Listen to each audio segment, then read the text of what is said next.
नमस्कार दोस्तों। आज हम बात कर रहे हैं नेपाल की राजनीतिक स्थिति पर। सवाल है, क्या अब नेपाल में सत्ता परिवर्तन होगा या कहें क्या हो चुका है? पिछले कुछ दिनों में नेपाल में जो घटनाएं घटी हैं, वे न केवल इस हिमालयी देश को हिला देने वाली हैं, बल्कि पूरे दक्षिण एशिया और दुनिया के लिए सबक हैं। मैं आज आपके लिए एक विस्तृत विश्लेषण लेकर आया हूं। तो आप लोग बने रहे वीडियो में लास्ट तक। साथ ही वीडियो को लाइक और चैनल को सब्सक्राइब करें। आप लोग का एक सपोर्ट भी हमारे लिए बहुत महत्वपूर्ण है। हम इतिहास से शुरू करेंगे, वर्तमान घटनाओं पर नजर डालेंगे और भविष्य की संभावनाओं पर चर्चा करेंगे।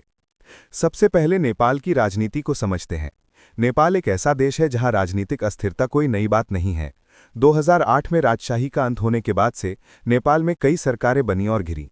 केपी शर्मा ओली, जो communist party of Nepal UML के नेता हैं, कई बार प्रधानमंत्री रह चुके हैं। उनका हालिया कार्यकाल 2024 में शुरू हुआ था, लेकिन यह भ्रष्टाचार, नेपोटिज्म और आर्थिक चुनौतियों से घिरा रहा। नेपाल की अर्थव्यवस्था मुख्य रूप से रेमिटेंस पर निर्भर है, जो जीडीपी का लगभग 33% है, और युवा बेरोजगारी दर 20.8% तक पहुंच गई है। ऐसे में युवा वर्ग में असंतोष पनपना स्वाभाविक था। अब आते हैं हाल की घटनाओं पर। सितंबर 2025 की शुरुआत में नेपाल में जनरेशन जेड के नेतृत्व में बड़े पैमाने पर विरोध प्रदर्शन शुरू हुए। ये प्रदर्शन मुख्य रूप से भ्रष्टाचार, नेपोटिज्म, जिसे नेपोकिड्स कैंपेन कहा गया, और आर्थिक असमानता के खिलाफ थे। ट्रिगर पॉइंट था सरकार द्वारा 26 सोशल मीडिया प्लेटफॉर्म्स पर बैन लगाना, जिसे फेक न्यूज और हेट स्पीच रोकने के नाम पर लगाया गया था, लेकिन इसे अभिव्यक्ति की स्वतंत्रता पर हमला माना गया। प्रदर्शनकारी, जिनमें 13 से 28 साल के युवा शामिल थे, इंस्टाग्राम, फेसबुक और व्हाट्सएप जैसे प्लेटफॉर्म्स का इस्तेमाल करके मोबिलाइज किए। लेकिन बैन के बाद वे डिस्कॉर्ड जैसे गेमिंग ऐप पर शिफ्ट हो गए, जो ऑफलाइन चैट की सुविधा देता है। 8 सितंबर को प्रदर्शन हिंसक हो गए। काठमांडू और अन्य शहरों में हजारों लोग सड़कों पर उतरे। पुलिस से झड़प में कम से कम 19 लोग मारे गए। अगले दिन 9 सितंबर को प्रदर्शनकारियों ने संसद भवन, सिंगा दरबार पैलेस में आग लगा दी, प्रधानमंत्री ओली के निवास पर हमला किया और अन्य सरकारी इमारतों को लूटा।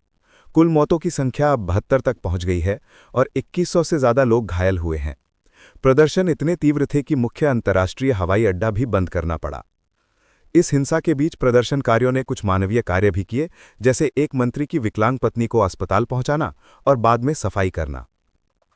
इन घटनाओं के परिणाम स्वरूप 9 सितंबर को प्रधानमंत्री केपी शर्मा ओली ने इस्तीफा दे दिया, इसे असाधारण स्थिति बताते हुए।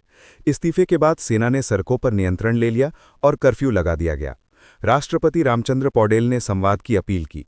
प्रदर्शनकारी नई सरकार की मांग कर रहे थे, जिसमें संसद का विघटन, नए चुनाव और गोली चलाने वालों पर मुकदमा शामिल था। अब सत्ता परिवर्तन की बात। हाँ, परिवर्तन हो चुका है। 14 सितंबर को पूर्व मुख्य न्यायाधीश सुशीला कार्की को अंतरिम प्रधानमंत्री के रूप में शपथ दिलाई गई, जो नेपाल की पहली महिला प्रधानमंत्री हैं। उन्होंने अनिच्छा से ये भूमिका स्वीकार की और कहा कि ये एक केयरटेकर टर्म होगी। 15 सितंबर को उन्होंने 3 मंत्रियों की नियुक्ति की, रमेश्वर खनाल, कुलमान घीसिंग और ओम प्रकाश आर्यल, जो तीनों सुधारवादी पृष्ठभूमि के हैं। ये मंत्री भ्रष्टाचार विरोधी सुधारों पर फोकस करेंगे। नए संसदीय चुनाव 5 मार्च 2026 को निर्धारित हैं। ये परिवर्तन कैसे हुआ? जनरेशन जेड ने डिस्कॉर्ड पर वोटिंग करके चुनने की अनोखी प्रक्रिया अपनाई। सुशीला कार्की और काठमांडू के मेयर बालेंद्र शाह जैसे नाम चर्चा में थे, लेकिन कार्की को चुना गया। ये लोकतंत्र की एक नई मिसाल है, हालांकि जोखिम भरी भी। अब विश्लेषण करें। नेपाल की एक क्रांति एशिया में जनरेशन जेड आंदोलनों का हिस्सा है, जैसे श्रीलंका 2022 और बांग्लादेश 2024। यहां युवाओं ने पुरानी राजनीतिक व्यवस्था को चुनौती दी। कारण भ्रष्टाचार, नेताओं के बच्चों की लग्जरी लाइफस्टाइल, जबकि युवा बेरोजगार। नेपाल की रणनीतिक स्थिति भारत और चीन के बीच में इसे महत्वपूर्ण बनाती है। ओली चीन समर्थक थे, इसलिए उनका जाना भारत के लिए फायदेमंद हो सकता है। पाकिस्तान भी नजर रख रहा है, क्योंकि वहां भी अस्थिरता है। विशेषज्ञ कहते हैं कि नेपाल की अस्थिरता क्षेत्रीय शक्ति संतुलन को प्रभावित कर सकती है। वैश्विक स्तर पर यह युवा असंतोष का प्रतीक है, जो विकासशील देशों में शासन पर सवाल उठाता है। भविष्य की संभावनाएं क्या हैं?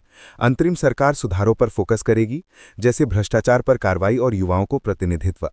लेकिन चुनौतियां हैं, कानूनी बाधाएं, सेना की भूमिका और चुनाव तक स्थिरता।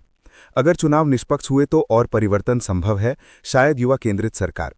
लेकिन अगर अस्थिरता जारी रही तो आर्थिक संकट गहरा सकता है। भारत और चीन दोनों स्थिर नेपाल चाहते हैं, लेकिन अपनी प्रभाव बढ़ाने की कोशिश करेंगे।